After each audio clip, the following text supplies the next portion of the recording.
رحم الله من يقرأ الفاتحة. بسم الله الرحمن الرحيم الحمد لله رب العالمين الرحمن الرحيم إياك نعبد وإياك نستقيم صراط المستقيم غير المغضوب عليهم ولا الضالين.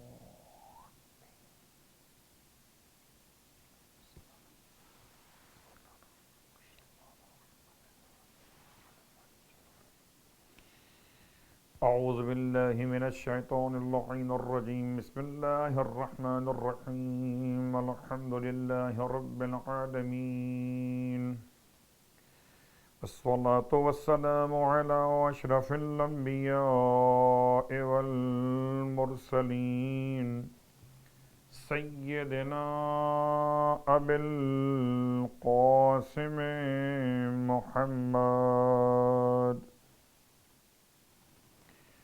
وعلى أهل بيته الطيبين الطاهرين واللعنة الدائمة على أعدائهم أجمعين. أما بعد، فقد قال الله تبارك وتعالى في كلامه الحميد وفرقانه المجيد قوله الحق وهو أصدق القائلين. بسم الله الرحمن الرحيم.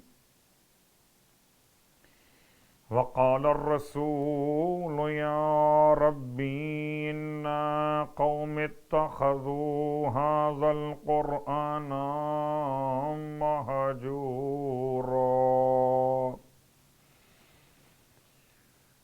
تمام تعریفیں اس پروردگار کے لیے جسے علی علیہ السلام سجدہ کرتے رہے. تمام تعریفیں یوں کہیے رب علی ابن ابی طالب کے لیے، اور تمام ہدیہ درود و سلام ذات علی ابن ابی طالب کے لیے، برادر معظم ختمیہ مرتبت اور جناب سیدہ فاطمہ زہرا کے لیے، اور اولاد امیر المومنین علی ابن ابی طالب علیہ السلام کے لیے. الحمدللہ الذی جعلنا من المتمسکین بالقرآن العظیم وجعلنا من المتمسکین بولایت علی ابن ابی طالب علیہ السلام. عظم اللہ اجورنا و اجورکم بمصابنا بامیر المؤمنین علیہ السلام وجعلنا وإياكم إن شاء الله من الطالبين بصاره مع وليه الإمام المهدي من آل محمد عليهم السلام. اللهم صل على صلی اللہ علیہ یا ابا الحسن. السلام علیک یا امیر المؤمنین. اللہم لعن قتلۃ امیر المؤمنین لعنا شدیدا. اما بعد، ماتم داران امیر المؤمنین، پرساداران سید الوصیین، آپ کی خدمت مقدس میں المرتضیٰ سینٹر کے ممبر سے ایک ادنا سے طالب علم کی حیثیت کے ساتھ حاضر ہوا، اور عنوان 25 برس مولائے کائنات کی حیات مقدس. یقیناً مشکلات و پریشانیاں، مولا کی ذمہ داریاں لطف و کرم کے ساتھ اللہ کے رسول کی سنت پہ عمل کرتے ہوئے آپ نے اس اسلامی سیاست کو اخلاقیات دینیات، فہم و شعور کے ساتھ، نہ کہ عرب کی سیاست۔ ان دونوں باتوں میں کیا فرق ہے، اس کو سمجھنے کے لیے ایک تھوڑی سی وضاحت چاہیے ہوگی۔ وضاحت فتح مکہ کے موقع پر جب سرکار ختمی مرتبت احمد مجتبی محمد مصطفیٰ صلی اللہ علیہ وآلہ وسلم لشکر اسلام کے ساتھ مکے پہنچے تھے، تو مکہ پہنچنے کے مرحلے پر رات ہو گئی، اور اللہ کے رسول نے رات میں مکہ المکرمہ میں داخل ہونے کا فیصلہ نہیں کیا، رات میں باہر قیام کیا، تاکہ کل کو کوئی مورخ یہ نہ لکھے کہ شب خون مارا گیا۔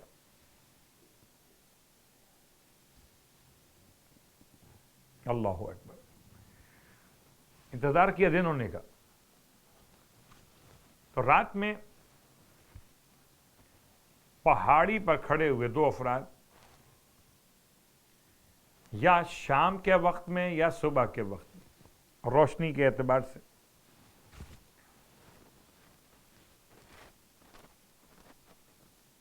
دیکھ رہے تھے کہ کس طرح سے اسلام کا لشکر مکے کے باہر پڑاؤ ڈالے ہوئے ہیں۔ تو اس زمانے میں گنتی کا انداز یہ ہوتا تھا کہ کتنے اونٹ نہر کیے گئے تو کتنے لوگ کھانے والے ہوں گے، یعنی کھانے سے اندازہ ہوتا تھا کہ لشکر کتنا بڑا ہے۔ تو ابو سفیان نے، ان میں سے ایک ابو سفیان اور ایک جناب عباس ابن عبد المطلب تھے، ابو سفیان نے عباس ابن عبد المطلب سے کہا، اف، تمہارے بھتیجے نے بڑی حکومت بنا لی۔ لشکر اسلام کو دیکھ کر مکے کے باہر 10,000 کا لشکر ہوگا۔ کیا کہا کہ تمہارے بھتیجے نے اے عباس اتنی بڑی حکومت بنا لی۔ اب کہتے ہیں مورخین کہ یہ کہتے ہوئے ابو سفیان نے ایک ہاتھ شانے پر مارا عباس ابن عبد المطلب۔ عباس نے جواب میں ابو سفیان سے کہا، حکومت نہیں، رسالت۔ بظاہر تو یہ ایک چھوٹا سا ایک مکالمہ ہے، اس مکالمے سے بڑی بات سمجھ میں آئے گی کہ ایک نگاہ سیاست عرب ہے، ایک نگاہ سیاست اسلام ہے، جسے آپ حکمت کہتے ہیں، جسے آپ دین و اسلام کہتے ہیں۔ یعنی جس نے سمجھا رسول خدا کی اس تمام تر صلاحیتوں کو حکومت، ان کا ٹارگٹ یہ رہا کہ حکومت حاصل کر لی جائے، اور حکومت حاصل کرنے کے لیے جو بھی طریقہ اختیار کرنا پڑے کریں گے۔ جبکہ مولائے کائنات نے حکومت اختیار نہیں کی، بلکہ اسلامی سیاست کو اس طرح رکھا کہ معاشرے میں آپ کی وجہ سے نہ تو اختلاف و انتشار پیدا ہوا، اور نہ ہی آپ نے اپنی ذمہ داریوں کو خیر بات کہا۔ اللہ اکبر، بڑے احسانات ہیں مولا کائنات کے، کتنے ہزاروں واقعات مل جائیں گے آپ کو، چھوٹے بڑے واقعات، کہ کس کس موقع پر امام نے کس طرح اسلامی ریاست کی مضبوطی کے لیے اس ماں کی طرح ساتھ دیا جو ماں اپنے بچے کی جان بچانا چاہتی ہو.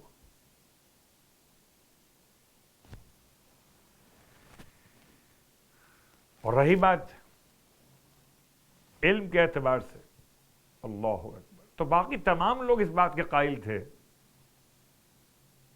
کہ جب مشکل پیش آتی تھی، بلکہ خود کہتے تھے خدا کسی ایسی مشکل کے لیے مجھے زندہ نہ رکھے کہ مشکل ہو اور مشکل حل کرنے کے لیے علی ابن ابی طالب نہ ہو. تو چلیے یہ بات تو واضح ہو گئی.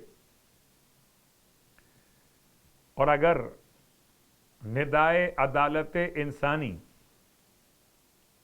جارج کی لکھی ہوئی کتاب پہ غور کر لیجئے، جو اس نے تعریف کی مولا کی عدالت کی.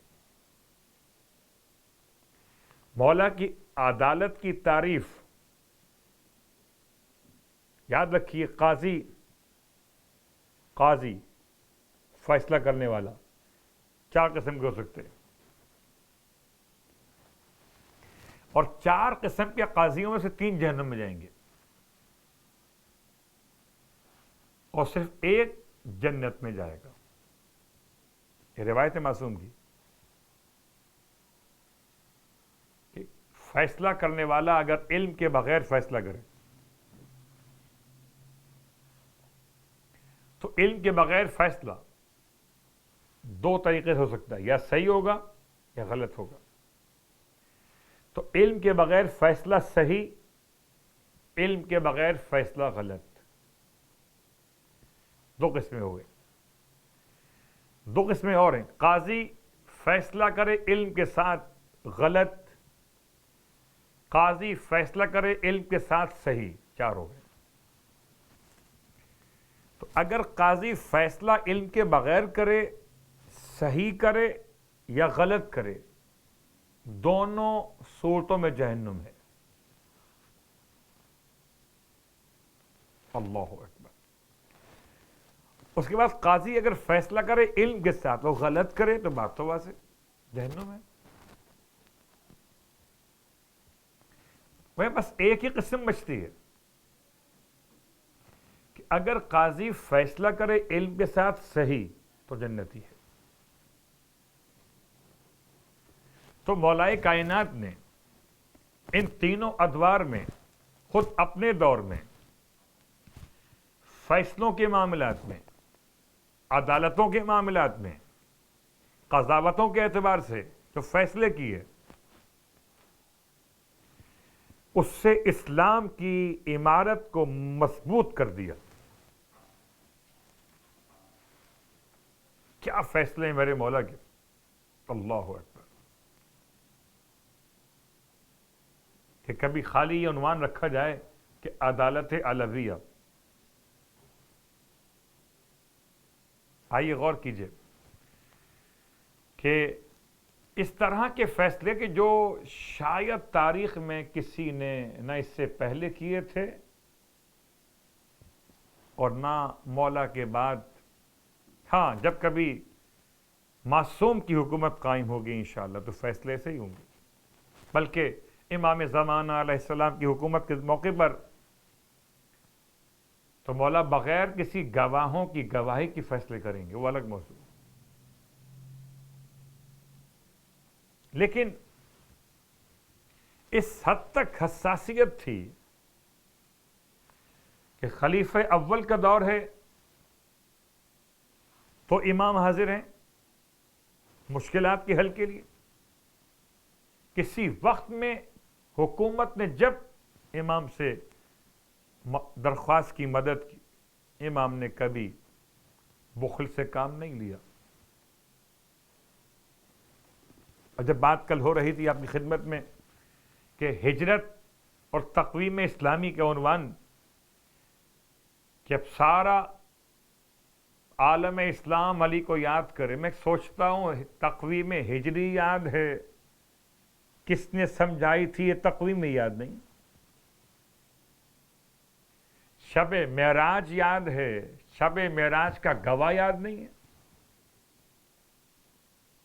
اللہ اکبر. قرآن یاد ہے، قرآن سنانے والا پہلا شاگرد یاد نہیں؟ ان تمام تر مسائل کو دیکھتے ہوئے اور پھر میرے مولا کی وسعت علم کے ساتھ کہ جب بات آئی راستے بنانے کی، اسلام میں ایک طریقہ ہے راستے بنانے کا کہ کتنا بجٹ استعمال کیا جائے. تو جزیے آتے تھے، تو زکوٰۃ کے پیسے آتے تھے، تو پہلے امور مملکت میں مسکینوں کے لیے، بیواؤں کے لیے، تمام تر اہل اسلام کے لیے، اس کے بعد سڑکوں کی تعمیر، پلوں کی تعمیر. مولائے کائنات وہ پہلی اسلامی شخصیت کہ جنہوں نے راستوں کے ناپنے کے عمل کو گورنمنٹ کے نظام میں داخل کیا. اللہ اکبر. عجیب جملہ ہے. اس حد تک ہے تاریخ کا جملہ کہ مولائے کائنات راستوں کو، سڑکوں کو معین کرنے کے لیے خود سامنے آئے. بڑا مشکل کام تھا کہ زمین پتھریلی ہے، پتھر بڑے بھاری بھاری ہیں اور سہولتیں اتنی نہیں ہیں. تو مولائے کائنات اس طرح چلتے تھے کہ آپ کے ہاتھوں میں پتھر ہوتے تھے اور دونوں پیروں سے پتھروں کو دھکیلتے ہوئے راستہ بنانے کی تعلیم دے رہے تھے. اللہ اکبر. کیا اس کی اہمیت ہے؟ سڑکوں کے جال بچھانا کیا ہوتے؟ یہ سی پیک پاکستان میں کیا ہے؟ یہ تمام باتیں چلی کہاں سے ہیں؟ شارع عام کیا ہوتی ہے؟ گلیاں کیا ہوتی ہیں؟ فاصلے کیسے معین ہوتے ہیں؟ پھر امام نے ہر ایک فاصلے کے اعتبار سے پتھر مخصوص کیے کہ پچھلے پتھر سے اس پتھر تک فاصلہ کتنا ہے، اس کو لکھا. اور امام علیہ السلام کے ہاتھ کے بنائے ہوئے یہ جو اسٹون تھے، مائل اسٹون، اس پہ باقاعدہ امام نے اپنا نام لکھا، ھذا میل علی. یہ علی کا معین کردہ ہوا مائل ہے، 1 میل کی معین کرنے کے لیے. کہتے ہیں 17 میل تک کا ایک روڈ مولائے کائنات علی ابن ابی طالب علیہ الصلوۃ والسلام کے وجود مقدس کی یادگار بنا. ہم سمجھتے ہیں شاید مولا بیٹھے رہتے ہوئے حجرے کے اندر، بس ٹھیک ہے جو آیا اسے بتا دیا مسئلہ، اس کے بعد کوئی کام نہیں ہے. ایسا نہیں تھا. پریکٹیکل لائف تھی مولا کی. اور کیا کیفیت تھی کہ محنت مزدوری اتنی شدید کرتے تھے کہ بعض روایات ہیں واللہ عالم بالصواب کہ میرا مولا کنویں سے ڈول بھر کے پانی نکالتا تھا اور ایک ڈول نکالنے پر مولا کو 1 کھجور ملتی تھی مزدوری کے. لیکن یہ روایات پڑھ کر گھبرائیے نہیں. ایک طرف مولا کو اتنا بڑا دکھایا گیا کہ یہ بانٹ رہے ہیں اور یہ عطا کر رہے ہیں، جود و کرم کر رہے ہیں، ایک طرف یہ مزدوری کر رہے ہیں. تو گھبرانے کی بات نہیں، اس لیے کہ مولائے کائنات غریب نہیں تھے، غریب پرور تھے. غریب پرور ہونا یہ اپنے مقام پر، محنت کش ہونا اپنے مقام پر تھا. امام نے انسانیت کو پیغام دیا کہ ہاتھ پر ہاتھ رکھ کر بیٹھ کر کھانا انسانیت نہیں ہے، بلکہ انسانوں کو کھانا پہنچانا انسانیت. محنت مزدوری کر کے انسانوں کو محنت کا سبق پہنچانا، یہ انسانیت. 1000 غلام خرید کے آزاد کیے مولانا. اللہ اکبر. اس حد تک کہ ایک پیر مقدس میں نالین پہنے ہوئے اور ایک پیر کی نالین ٹوٹ گئی تو ایک میں پہنے ہوئے ایک سیرے میں بیٹھ کر. یہ کیا ہے؟ وہی میرا مولا ہے. اسے پورا موقع مل رہا تھا مفادات کو اٹھانے کا، لیکن اللہ اکبر بھرپور انداز سے اسلام کی مضبوطی کے لیے کام کیا، نہ کہ شخصیت کے لیے. اسی لیے جب کبھی کوئی سوال علمی آ گیا، اور اس میں کوئی شک نہیں کہ اہل اقتدار کا علم سے کیا ربط ہے، تو آپ خوب جانتے، اور مولائے کائنات علم سے کیا ربط ہے سب جانتے. اتنی مشہور روایات. عجیب جملہ ہے، بہت مشہور. انا مدینۃ العلم وعلی بابها.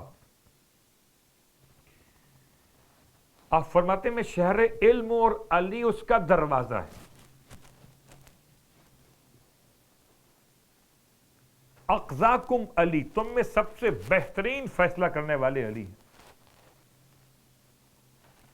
اسی لیے جب کبھی مسئلہ علم ہو، مسئلہ قضاوت ہو، مثال بہت چھوٹی چھوٹی مثالیں موجود، اس حد تک اہل اقتدار علی کے محتاج تھے. صرف 2 جملے آپ کی خدمت میں. پہلا جملہ، ایک مرتبہ کسی سائل نے آ کر سوال کیا دربار خلافت میں کہ اللہ کے رسول نے مجھ سے وعدہ کیا تھا کہ مجھے 1 مٹھی کھجور اپنے ہاتھ سے دیں گے، اب میں کیا کروں؟ پیغمبر کا انتقال ہو چکا، میں محروم رہ گیا، آپ مجھے عطا کر دیجئے. کتنا چھوٹا کام تھا، اس چھوٹے کام کے لیے مٹھی بھر کے اٹھا کے دے دیتے. کہتے ہیں کہ صاحبان اقتدار خلیفہ اول کے دور کا واقعہ، بلایا مسجد سے ابو تراب کو، بلا کے لے کر آؤ.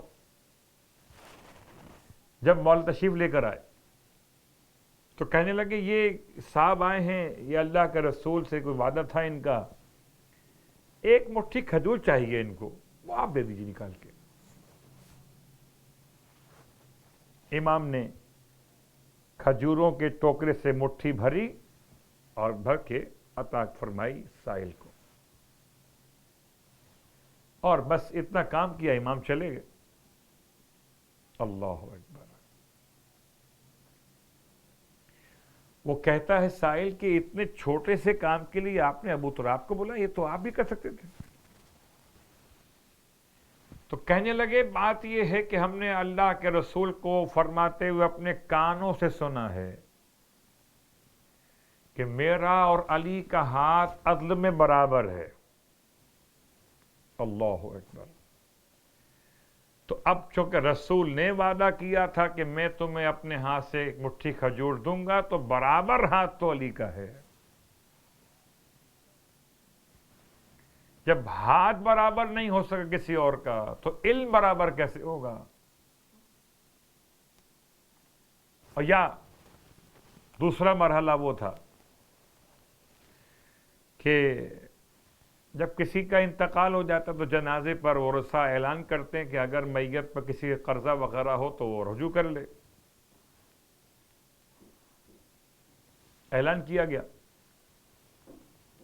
تو قرضہ یا مطلب یا کوئی وعدہ ہو اللہ کے رسول نے کیا ہو کچھ دینے کا، آ جائیں. ایک صاحب پہنچ گئے.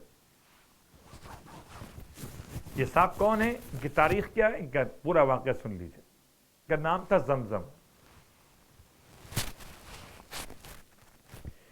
اور زمزم اللہ کے رسول کی بارگاہ میں آیا تھا، اسلام قبول کیا، کافر تھا، اور کہتا ہے میں اپنے قبیلے میں بہت ہی صاحب عزت ہوں، میری بات لوگ بہت مانتے ہیں، تو اگر آپ کہیں تو میں اپنے قبیلے والے کو مسلمان کر دیتا ہوں، پورے قبیلے کو۔ اس سے اچھی بات کیا ہوگی؟ آپ نے فرمایا ٹھیک، ضرور کرو، بڑا نیک کام، ہم چاہتے تم کام کرو۔ کہتا ہے مگر مجھے کیا ملے گا؟ آپ نے فرمایا جنت ملے گی۔ جنت تو ملے گی آخرت میں، یہاں کیا ملے گا؟ ہوتے ہیں نا کہ بہت سوں کو آخرت کے علاوہ کچھ یہاں بھی چاہیے ہوتا ہے نا۔ صلوات پڑھ لیں محمد وعلی اللہم صلی علی محمد وعلی محمد۔ بھائی آپ تمام کے لیے تو یہ بات بہت آسان سی ہے کہ دو طرح کے لوگ ہیں، ایک وہ جو آخرت بھی چاہتے ہیں اور ایک جو دنیا بھی چاہتے ہیں۔ زمزم پوچھتا کہ مجھے کیا ملے گا ابھی دنیا کے اندر؟ فرمایا اچھا ہم تمہیں 100 اونٹ دیں گے، اور 100 اونٹ ایسے دیں گے کہ جن کی آنکھیں نیلی ہوں گی، جن کے بال سنہری ہوں گے،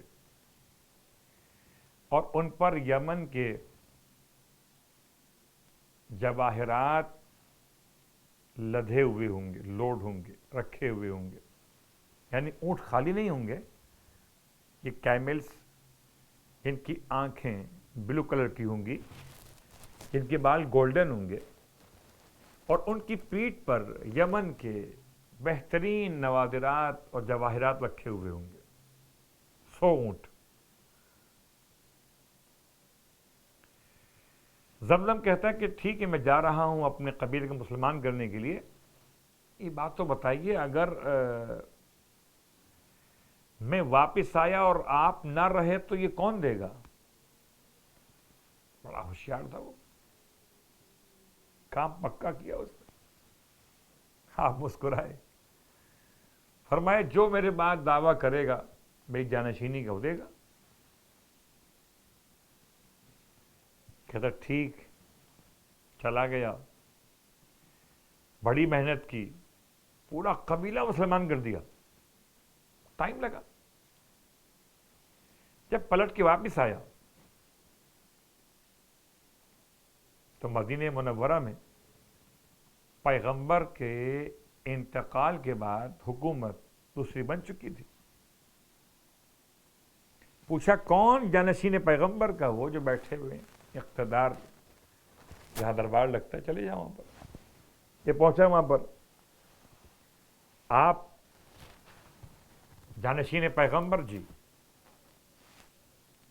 اللہ کے رسول نے وعدہ کیا تھا مجھ سے کہ مجھے 100 اونٹ دیں گے، آپ دیجئے۔ کہنے لگے خزانہ خالی ہے، یہ 100 اونٹ کہاں سے دیں گے تمہیں ہم؟ کچھ چھوڑا ہی کہاں ہے؟ اللہ اکبر! یہ سیاسی نعرہ ہے، خزانہ خالی ہے۔ اب میں آکلینڈ کی بات نہیں کر رہا کہ کیا مسائل آکلینڈ کے، نیوزی لینڈ کے مسائل کیا ہیں، البتہ پاکستان میں یہی ہوتا ہے، حکومتیں آتی ہیں اور آ کے روتی ہیں۔ اگر خزانہ خالی ہے تو آئے کیوں ہو؟ خالی برتن پہ تو بلیاں بھی نہیں آتی، تم کیوں آئے ہو پھر؟ پتہ چلا یہ بہانہ پرانا ہے، کچھ دینا نہ پڑے پیغمبر کے نام پر، خزانہ خالی۔ زمزم کہتا ہے یہ تو میرا نقصان ہو گیا، میں کہاں جاؤں، کس سے فریاد کروں؟ بڑا پریشان نکلا دربار خلافت سے، باہر مل گئے قمبر، لگتا ہے قمبر بھی ڈھونڈتے تھے ایسوں کو۔ بھئی کیوں پریشان نکلے ہو؟ کہا یہ مسئلہ ہو گیا، کہ آؤ ایک اور نے بھی دعویٰ کیا ہے جانشین پیغمبر ہونے کا، اس کے پاس چلتے، لے کے مولا کے پاس آئے پیغمبر، دیکھا زمزم نے کہ بیٹھے مصلی کے اوپر، سوچا کہ جو تخت پہ بیٹھا تھا اس نے کچھ نہ دیا، یہ مصلی پر بیٹھے ہوئے کیا دیں گے مجھے؟ امام نے ارشاد فرمایا، آؤ بھائی قریب آؤ، سونٹ چاہیے، آنکھیں ایسی ہوں، بال ایسے ہوں، مال رکھا ہوا ہو۔ اس کی آنکھیں کھل گئیں، آپ کو سب معلوم؟ جی۔ امام نے فرمایا اپنے بیٹے سے، بیٹا حسن جائیے، جا کر نانا کا قرضہ ادا کر دیجئے۔ امام نے زمزم کو ساتھ لیا، آئے بدعا پہاڑی کے پاس، اور آ کر بدعا پہاڑی پر امام نے اپنا عصا یا اپنا ہاتھ دستے امامت جیسے ہی مارا، پہاڑ بریک ہوا، شگافتہ ہوا، اور اس کے اندر سے اونٹوں کی قطار نکلنا شروع ہوئی، ایک کے بعد ایک اونٹ، ایک کے بعد ایک۔ اللہ اکبر۔ پتہ نہیں کیا محاورہ بنا کہ اونٹ پہاڑ کے نیچے آ گیا۔ شاید آپ سمجھیں کہ کیسے ممکن ہو سکتا ہے کہ پہاڑ سے اونٹ برآمد ہو؟ ممکن ہے؟ نہیں ممکن ہے۔ جناب صالح علیہ السلام کی قوم نے جناب صالح سے معاوضہ مانگا تھا کہ ہم اللہ پر ایمان لے آئیں اگر آپ اس پہاڑ سے اونٹنی نکال دیں، ایسی اونٹنی اس کا حمل مکمل ہو، یعنی پیٹ میں بچہ مکمل ہو، تو ہم اللہ پہ ایمان لے آئیں گے۔ سورہ والشمس میں اس اونٹنی کو کہا گیا ناقۃ اللہ وسقیاہا، اللہ کی اونٹنی۔ اللہ اکبر۔ تو اگر صالح کی دعا پر خدا کی توحید کو بتانے کے لیے، خدا پر دعوت ایمان کو مکمل کرنے کے لیے پہاڑ سے اونٹنی آ سکتی ہے، تو فخر صالح، ختم یہ مرتبہ صلی اللہ علیہ وآلہ وسلم کے لیے، آپ کے وعدے کی وفا کے لیے پہاڑ سے اونٹ بھی آ سکتے۔ میرے مولا کی شان، اللہ اکبر۔ دعائی رتبہ کے جملے ہیں، یا علی انت تقضی دینی و تنجز عداتی، حکومت کسی کے ہاتھ میں رہے، یا علی آپ تقضی دینی، میرے قرضوں کو ادا کرو گے، اور تنجز عداتی، میرے وعدے تم پورے کرو گے۔ تو قرضہ ادا کون کرے؟ علی۔ وعدے پورے کون کرے؟ علی۔ اور اسی اعتبار سے میرے مولا کی ساری زندگی اور آخری جملہ آپ کی خدمت میں بات سمیٹتے ہوئے کہ علم کے اعتبار سے امام کی خدمات 25 سال میں کتنے مدرسے قائم کیے، کتنے شاگرد بنائے، کتنی کتابوں کی تالیف و ترتیب میں امام علیہ السلام نے، اللہ اکبر، جو روش اختیار کی، ابو الاسود الدؤیلی ہو یا میثم ابن یحییٰ تمار، عبداللہ ابن عباس، ابو ذر، مقداد امام کے شاگرد، کمیل ابن زیاد، اور تمام حکمہ جات میں سے مولا کے مشورے، اللہ اکبر۔ بس سیدان گرامی قدر، ان تمام باتوں کے ساتھ اتنے مشکل حالات میں امام نے اسلام کی استقامت کے لیے، اسلام کی آبیاری کے لیے اپنا خون جگر تک دیا. کبھی تفصیل سے اور بات آگے بڑھے گی تو بات بیان ہوگی کہ جب محاصرہ کیا گیا تیسرے خلیفہ کا اور چاروں طرف سے ہنگامہ کرنے والوں نے محل کو گھیرا ہوا تھا، تو باہر سے کہتے تھے کوئی جا کے علی سے کہہ دے کہ ہم بہت پیاسے ہیں. اللہ اکبر. سیاست عرب اور ہے، سیاست اسلام یہ کہ مولا کائنات نے پانی بھجوایا. لوگ پڑھ کے چلے جاتے ہیں، آپ سن لیتے. پانی بھجوانا آسان نہیں تھا کہ جو ہنگامہ کرنے والے تھے انہوں نے کہا پانی ہم جانے دیں گے نہیں. امام سمجھا رہے تھے کہ کیا کر رہے ہو، یہ اسلام نہیں ہے، پانی بند کرنا اسلام نہیں ہے. اللہ اکبر. جب نہیں مانے تو پانی پہنچانے والوں نے باقاعدہ جنگ کی ہے. بنی ہاشم کے جوان زخمی ہوئے اور تب جا کر پانی وہاں پہنچایا گیا. یہ سیاست اسلامی ہے. اللہ اکبر. وہ سیاست عرب تھی کہ جب کربلا کے پیاسوں پر پانی بند کیا گیا. بس رونے والوں مسلسل مولا کا ماتم کرتے رہے، اور آج سلسلہ عزائے علی کی آخری مجلس ہے. کبھی خدا نصیب کرے مولا کائنات کا ماتم کریں، جا کے نجف میں، کوفے میں، مسجد کوفہ میں مولا کا ماتم کیا جائے. اللہ اکبر. عزاداروں میرا مولا کتنی محبت کرنے والا، کس طرح اپنے سینے سے لگانے والا. یتیموں کو ایسا پالتے تھے، یتیم نہیں تھے وہ بھی کہتے تھے کاش ہم بھی یتیم ہوتے. کہ سب کو تو حصہ ملتا تھا ان کے اعتبار سے، یتیموں کو اجازت تھی کہ اپنے ہاتھ سے شہد نکالیں. اللہ اکبر.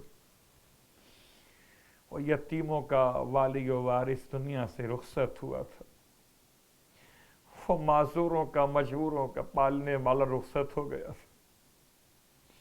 کس طرح جنازے کو اٹھا کے لے کے چلے تھے جانب پشت کوفہ. اجرکم علی اللہ. رونے والوں پھر یاد دلا دوں میرے مولا کی وصیت ہے کہ کہیں ایسا نہ ہو کہ کوئی بھول نہ جائے کہ مولا نے کیا وصیت کی تھی. فرماتے تھے اپنے دونوں بیٹوں سے وَقُولَا بالحق، اے میرے دونوں بیٹوں جب بھی بات کرنا تو حق بات کرنا. وَعْمَلَا لِلْأَجْرِ، جب بھی کبھی عمل انجام دینا تو اجر و ثواب کے ارادے سے انجام دینا. اللہ اکبر. پھر فرماتے تھے کُونَا لِلظَّالِمِ خَصَمًا وَلِلْمَظْلُومِ عَوْنًا، اے میرے پیارے بیٹو ہمیشہ ظالم کے دشمن بن کے رہنا، مظلوم کے مددگار بن کے رہنا. اسی لیے شاید جب میرے مولا کے جنازے کو دفنا کے حسنین یتیمین اپنے سروں پہ خاک اڑاتے ہوئے روتے ہوئے چلے آتے تھے، بابا کو یاد کرتے ہوئے آتے تھے کہ واپسی میں راہ میں کسی معذور کی آواز کو سنا، کسی اپاہج کی فریاد کو سنا. دونوں یتیم میرے مولا کے ارے رک گئے، آواز کے قریب آئے، دیکھا کہ معذور اپاہج ہے، زمین پہ پڑا ہوا فریاد کر رہا. دونوں قریب آ گئے، مولا حسن سرہانے بیٹھ گئے، اس کے سر کو اپنی گود میں رکھ لیا. اس معذور کے سر پر آپ نے محبت کے ساتھ ایسے ہاتھ پھیرنا شروع کیا جیسے کوئی ماں بچے کے سر پہ ہاتھ پھیرتی ہے. اس نے کیا محسوس کیا؟ اچانک سے اپنے سر کو زمین پہ گرا کے کہتا جائیے میں آپ سے نہیں بولتا۔ امام فرماتے ہیں لگتا ہے تمہیں غلط فہمی ہو گئی۔ تب اسے احساس ہوا کہ وہ جو سمجھ رہا ہے یہ کوئی اور شخصیت ہے۔ رونے والوں، امام نے سوال کیا کیا بات ہے، کیوں پریشان ہو؟ تب کہتا ہے کہ میں 1 سال پہلے کوفے میں آیا تھا، بیمار پڑ گیا، معذور ہو گیا، میرا یہاں کوئی بھی نہیں ہے، البتہ ایک شخص میرے پاس آتا تھا، مجھے کھانا کھلاتا تھا، مجھے پانی پلاتا تھا، لیکن 3 دن گزر گئے، میرا محسن نہیں آیا۔ امام فرماتے ہیں تم اپنے محسن کا نام تو بیان کرو۔ کہتے میں نے بڑا پوچھا کہ نام تو بتائیے، ہمیشہ ایک ہی جملہ کہتے تھے، ایک بندہ خدا کے پاس بیٹھا ہوا۔ البتہ پہچان یہ تھی جب تک میرے پاس بیٹھتے تھے تسبیح خدا کرتے رہتے تھے، اور ان کی تسبیح کی آواز سے تمام تر ماحول میں تسبیح بلند ہوتی تھی۔ واہ مصیبت! یہ بیان کر رہا تھا، مولا حسن حسین روتے جاتے تھے۔ امام فرماتے ہیں اچھا گھبراؤ مت، ہم تمہیں کھانا کھلائیں گے، ہم تمہیں پانی پلائیں گے۔ وہ کہتا تھا مجھے میرے محسن کا حال تو بتا دو۔ تب امام فرمانے لگے 3 دن پہلے تیرے محسن کو تلوار ماری گئی تھی، ابھی تیرے محسن کو دفن کر کے چلے آتے ہیں، بس یہ سننا تھا۔ وہ چیخیں مار کے رونے لگا، کہتا تھا ایک احسان مجھ پہ کر دے، اب مجھے روٹی نہیں چاہیے، اب مجھے پانی نہیں چاہیے، مجھے میرے محسن کی قبر پر لے کے چلے۔ دونوں شہزادوں نے دونوں طرف سے بازو تھام لیے، لے کے چلے جانب قبر امیر المومنین۔ جیسے ہی قبر امیر المومنین پر پہنچے، کہتے ہیں اس معذور نے قبر کو اپنے ہاتھوں سے تھام لیا، تعویذ قبر سے لپٹ کر اتنا درد کے ساتھ رویا، رب سے کہتا تھا اے میرے مالک، جب تو نے میرے محسن کو اٹھا لیا تو مجھے زندہ کیوں رکھا ہوا ہے؟ اتنا شدت کے ساتھ رویا۔ زیادہ رو، آپ مل کر دعا مانگ سکتے ہو، خدا ہم کو مولا کا ظاہر بنائے، ایسا ظاہر کہاں ملے گا؟ اتنا رویا کہ روتے روتے ہی دم نکل گیا۔ ہائے حسن حسین، کبھی بابا کا جنازہ اٹھایا، کبھی بابا کے ظاہر کا جنازہ، کس طرح بابا کے عاشق کی قبر بنائی تھی وہاں غربت تھا۔ بس میں آخری جملہ کہوں گا اپنے مولا کی بارگاہ میں، اے مولا حسن حسین، اپنے بابا کی لاش کو اٹھایا، جنازے کو تیار کیا، دفن کیا۔ ہائے سید سجاد، بابا کی لاش میں گور و کفن پڑی رہ گئی، ہاتھوں میں ہتھکڑیاں تھیں، پیروں میں بیڑیاں، گلے میں توقے خاردار، اس طرح کربلا سے روتے ہوئے چلے۔ کبھی کہتے تھے پھوپھی اماں کیا میرا بابا مسلمان بھی نہ تھا؟ کبھی کہتے تھے پھوپھی اماں جس کا جوان بیٹا موجود ہو، اس کے باپ کی لاش میں گور و کفن۔ الا ولعنۃ اللہ علی القوم الظالمین وسيعلم الذين ظلموا أي منقلب ينقلبون۔ بار اللہ واسطہ محمد و آل محمد کا ہماری اس عبادت کو اپنی بارگاہ میں قبول و مقبول فرما۔ بار اللہ واسطہ محمد و آل محمد کا المرتضیٰ سینٹر کے تمام تر ذمہ داران کی توفیقات خیر میں اضافہ فرما، اور جتنے بھی صاحبان ایمان نے دام درہم سخن کوپریٹ کیا ہے ایام کی مجالس کے لیے، ان تمام کا رزق میں برکتیں عطا فرما۔ بار اللہ واسطہ محمد و آل محمد کا پروردگار کوئی غم نہ دے سوائے غم آل رسول کے۔ بار اللہ واسطہ محمد و آل محمد کا پروردگار ہم سب کو مولا کائنات کے روزے کی زیارت نصیب فرما، مولا کائنات کی شفاعت سے بہریاب فرما، امام زمانہ علیہ الصلاۃ والسلام کے ظہور میں تعجیل فرما، اور ہم سب کو امام علیہ الصلاۃ والسلام کے ادنا ترین خدمت گزاروں میں شامل فرما۔ ربنا تقبل منا انک انت السمیع العلیم، بجائے محمد وآلہ المعصومین برحمتک یا ارحم الراحمین۔